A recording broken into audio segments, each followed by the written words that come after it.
नमस्कार बच्चों, expand knowledge academy में आप सभी का स्वागत है। आज की वीडियो में हम पढ़ेंगे कक्षा 6 संस्कृत सुरभि तृतीय पाठ सर्वनाम शब्दा भाग 2 युष्मत् पुल्लिंगे स्त्रीलिंगे चा का अभ्यास प्रश्न। इससे पहले बच्चों हमने अस्मद और युष्मत् दोनों को कंप्लीट करा दिया है, तो चलिए कंप्लीट करते हैं आज हम अभ्यास प्रश्न। देखिए बच्चों, इसमें क्या दिया हुआ है, सर्वनाम दिए हुए हैं, सर्वनाम युक्त पद दिए हैं और यहाँ पे क्रिया दी हुई है। अर्थात यहाँ कर्ता सर्वनाम के रूप में कर्ता दिया हुआ है और यहाँ उसकी क्रिया दी हुई है। वचन के अनुसार, पुरुष के अनुसार हमें क्रिया को सेट करना है, ठीक है ना। तो सबसे पहले एक हम चार्ट द्वारा इसको समझ लेते हैं, फिर सारी चीज़ें अपने आप सॉल्व हो जाएंगी, ठीक है ना। तो चलिए पहले हम चार्ट से समझते हैं। तो चलिए, हमने प्रथम पुरुष का चार्ट बनाया है। यहाँ पे देखिए, शह तौ ते, सा ते ताह तत् ते तान। अर्थ इनका क्या होता है ये आपके सामने दिया हुआ है। अब ये भी जान लेते हैं कि इनका अर्थ तो वह है, लेकिन ये प्रयुक्त किस में होता है। तो ये जो ऊपर आप देख रहे हैं शह तौ ते, ये पुरुष के लिए प्रयोग किया जाता है, अर्थात पुल्लिंग के लिए जो करता है। यानी पुरुष का अर्थ यहाँ पे क्या होता है, कर्ता। पुरुष का अर्थ क्या होता है, कर्ता। कर्ता अर्थात जिसके द्वारा कार्य किया जाता है, कर्ता अर्थात जिसके द्वारा कार्य किया जाता है, ठीक है ना। उसमें चाहे पुल्लिंग हो या स्त्रीलिंग हो, दोनों सेम है, दोनों समान है, ठीक है ना। ये नहीं है कि पुरुष का मतलब खाली पुल्लिंग होता है। पुरुष का अर्थ होता है कर्ता, और कर्ता में पुल्लिंग और स्त्रीलिंग दोनों आते हैं, अर्थात जिसके द्वारा क्रिया की जा रही हो वो पुरुष कहलाता है, ठीक है ना। तो प्रथम पुरुष की पहचान क्या क्या है, शह तौ ते, ये तीनों किसके लिए प्रयुक्त किए जाते हैं, पुरुष के लिए यानी पुल्लिंग के लिए। फिर शा ते ताह, ये किसके लिए प्रयुक्त किया जाता है, स्त्रीलिंग के लिए। तत् ते तानि, ये किसके लिए किया जाता है, ये नपुंसक लिंग, ठीक है ना। नपुंसक लिंग क्या है, ये हमने आपको बताया है, कई बार बताया है कि वे वस्तुएं है ना, निर्जीव वस्तुएं जो होती हैं वे नपुंसक लिंग के अंतर्गत आती हैं। और कुछ ऐसे जीव भी होते हैं जिनके लिंग के बारे में कोई खास पहचान नहीं होती है ना। तो उसे हम क्या कहते हैं, छोटे छोटे जो कीट पतंगे होती हैं, है ना, कीड़े मकोड़े, वो सब किस में आते हैं, नपुंसक लिंग में आते हैं, ठीक है। ये हमने आपको बताया था। अब चलिए, इसके अंतर्गत जो क्रिया प्रयुक्त की जाती है, तो क्रिया तो हम कोई भी सेट कर देते हैं, है ना, लेकिन जो क्रिया के अंत में प्रत्यय लगता है वो क्या लगता है, तो ध्यान रखिएगा, ती क्या लगता है, ती तह और अंति। ये जो है कोई भी क्रिया हो उसके अंतर्गत ये लगेंगे, ठीक है ना।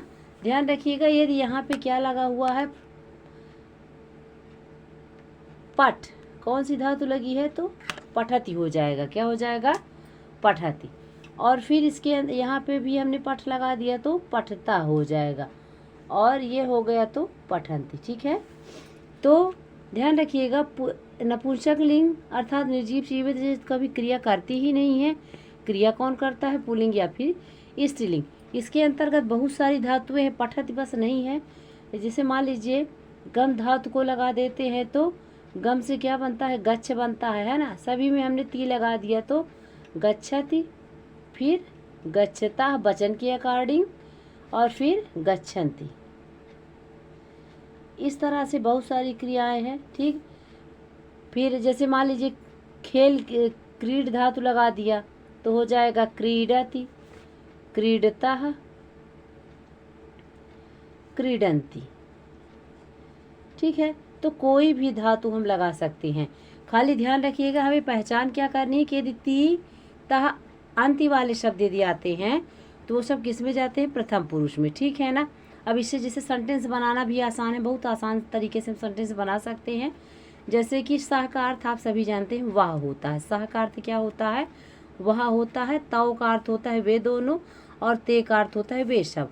उसी प्रकार स्त्रीलिंग में जाएंगे तो सा का अर्थ वह, ते का अर्थ वे दोनों, और ताह का अर्थ होता है वे सब। ठीक है, तो इससे हम सेंटेंस भी बना सकते हैं। जैसे मान लीजिए हम बना रहे हैं कि वह पढ़ता है या वह पढ़ती है, तो ध्यान रखिएगा क्रिया में कोई परिवर्तन नहीं होने वाला है, कर्ता बदलेगा। जैसे मान लीजिए वह बालिका पढ़ती है या वह पढ़ती है, तो सा हो जाएगा और क्रिया हमारी क्या हो जाएगी, पठ धातु है, ती प्रत्यय लग जाए, पठती हो जाएगा, सा पठत। जैसे वह पढ़ता है, ध्यान रखिएगा वह पढ़ता है तो क्या हो जाएगा, शाह हमने लिया।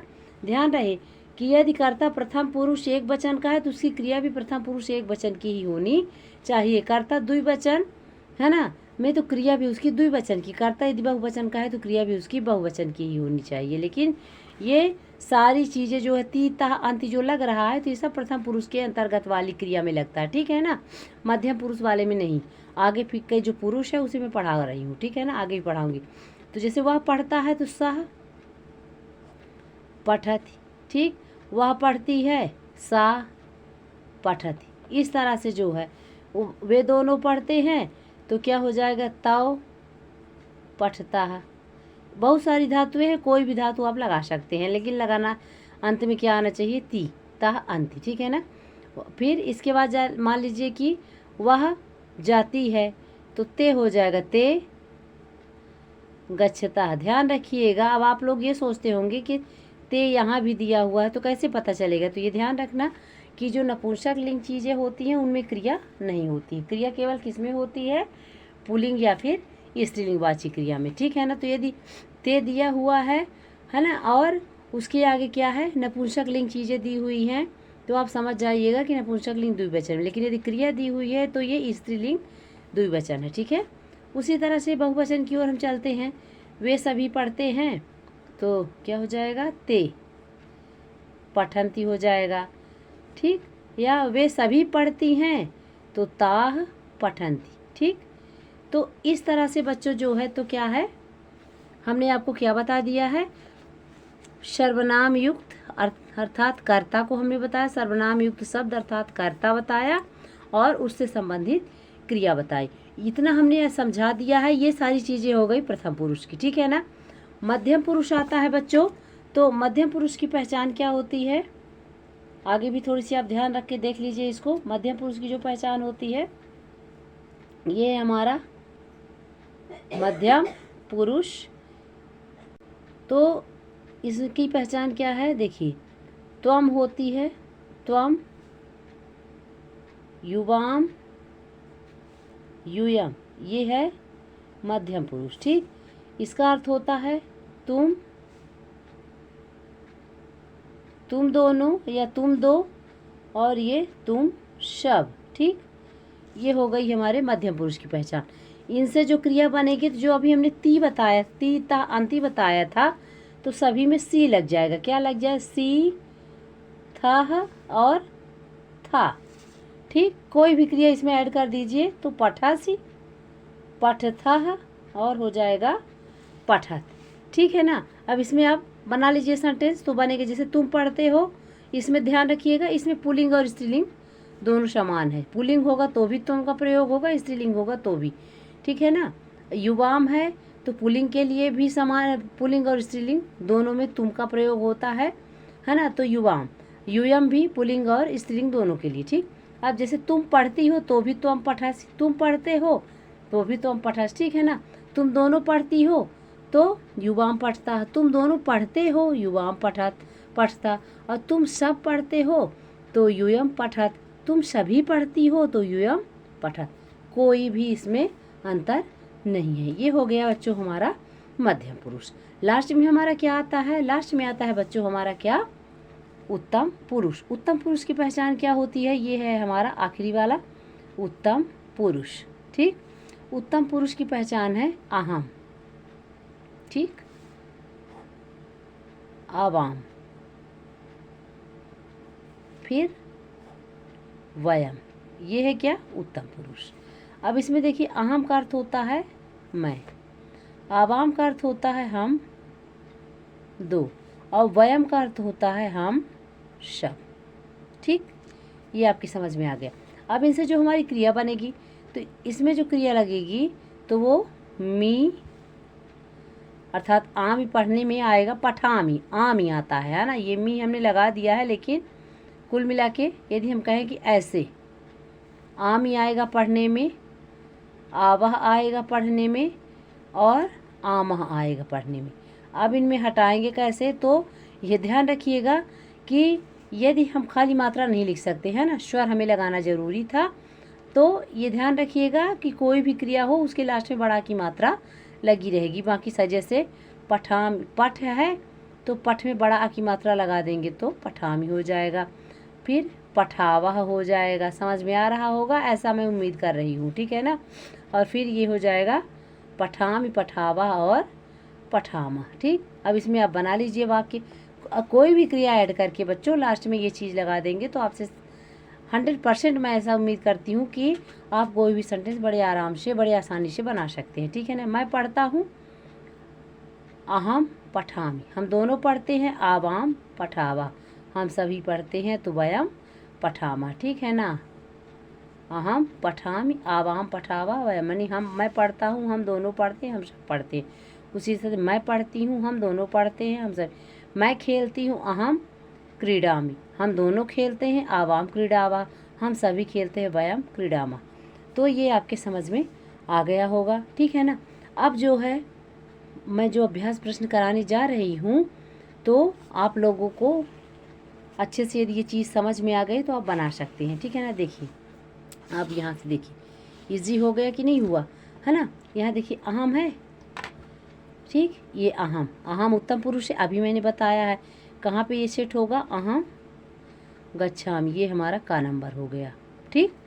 त्वम पठासि, आवाम लिखा वह, गा नंबर, फिर आवाम, ठीक। अब ये त्वम, युवाम, यूयम, ये मध्यम पुरुष द्विवचन है, तो क्या हो जाएगा, चलथा हो जाएगा, ठीक है ना, ये घा नंबर है।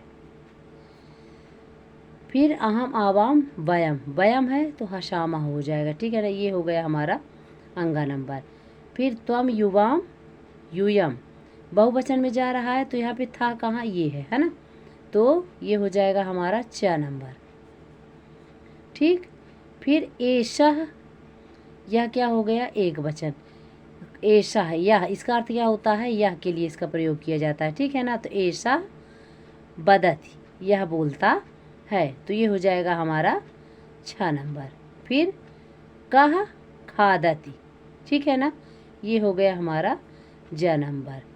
फिर ऐसा पचति या ऐसा पीवति, कुछ भी आप डाल सकते हैं, ठीक है ना, ये हो गया हमारा झ नंबर। और सा नंबर हो गया क्या, यह नंबर कौन सा हो गया, ऐसा, सॉरी, सा पचति, ये हो गया बच्चों हमारा मैच द कॉलम, जिसे हमने कंप्लीट करा दिया। इसमें क्या करना था, ये पुरुष से संबंधित है ना, पुरुष और क्रिया से, तो एकदम सही पुरुष के साथ सही क्रिया सेट करनी है। ज़रूरी नहीं है कि पचत क्या होगा, जैसे ये स्त्रीलिंगवाची है, पचत यानी होता है पकाना, खादत यानी खाना, पका रही है या पका रही है, खा रही है ना, बोल रहा है या बोल रही है, और फिर बाकी सब पुरुष से संबंधित, ठीक है ना।